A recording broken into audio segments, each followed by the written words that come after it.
body composition changes that happen during the menopause transition, and why we see these, and why it's so important that we focus on fitness and nutrition principles during this stage of life. So, perimenopause is what happens when we first enter the menopause transition.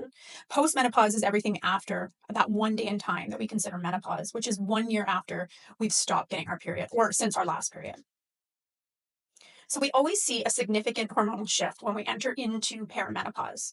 We know that estrogen and progesterone levels go down, and we know that these changes affect body composition, metabolism, brain function, and it's so important that we focus on lifestyle factors, particularly our fitness and nutrition, as well as our ability to manage stress in order to build lean body composition. So, in a nutshell, during menopause, estradiol, which is often known as estrogen, and progesterone levels go down, and follicle stimulating hormone goes up. And women often notice more body fat accumulating and often in new places, such as around the midsection. And we also notice the loss of muscle, particularly if we've been active. So, why is it so much harder to build muscle during the menopause transition? Well, one of the reasons is we have a reduced anabolic sensitivity.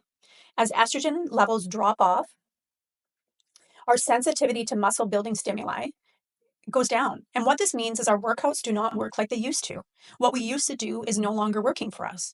And so we need a different type of stimuli in order to start to build muscle, which you're going to learn about during this 14-day workshop. The other thing is we have a change in muscle protein synthesis. So we have a decrease in protein synthesis due to less sensitive estrogen receptors. So again, we need to synthesize protein in order to build muscle. And all of a sudden, it makes it harder for us to build muscle. We also see significant metabolic changes as a result of the menopause transition. And of course, all of these things impact our body composition. So we see a loss of lean mass, as I mentioned earlier, because it's harder to build muscle.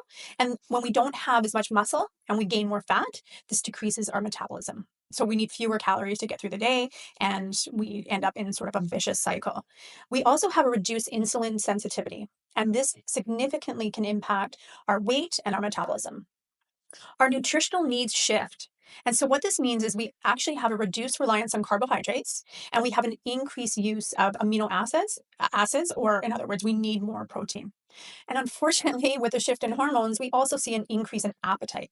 So, even though we don't need more calories, we're often feeling more hungry with the shift in hormone levels. So, all of this is to say that there's a very good reason why our body composition changes, and it's not your fault. So, if you're active and you're working out and just things are not working, I totally get it. I have been there, and I promise you through this 14-day workshop, you're going to learn about things that you can do to change that, and you're going to build a plan for success. So, stay tuned. I look forward to seeing you tomorrow.